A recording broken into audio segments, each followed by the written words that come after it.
Experts, autorités portuaires et acteurs du transport maritime ont tiré la sonnette d'alarme. Le secteur maritime est l'un des plus grands émetteurs de gaz à effet de serre, avec près de 3% du total mondial derrière le secteur de l'énergie et devant celui de l'industrie. Vous savez très bien en fait que le gaz à effet de serre, c'est quelque chose quand même parfois très néfaste et parfois le gaz à effet de serre peut être important aussi. C'est des composants gazeux de l'atmosphère, naturels et parfois aussi et très souvent du fait des activités humaines.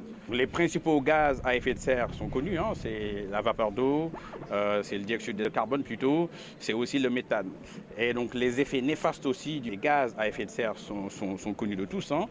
Ça peut être donc de la sécheresse, ça peut être l'augmentation donc des tempêtes, ça peut être aussi des inondations, l'augmentation des inondations, ça peut être aussi au niveau maritime tout ce qui est acidification donc des eaux, voilà donc c'est des océans plutôt, donc c'est vraiment très néfaste.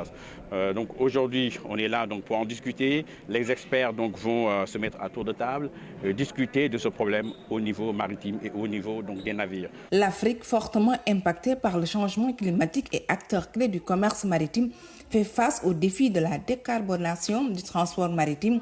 Cette transition aux impacts économiques et sociaux représente aussi une opportunité que les pays africains doivent se préparer à saisir. Dans le commerce maritime mondial, et le transport maritime est essentiel pour répondre aux ambitions de développement durable du continent.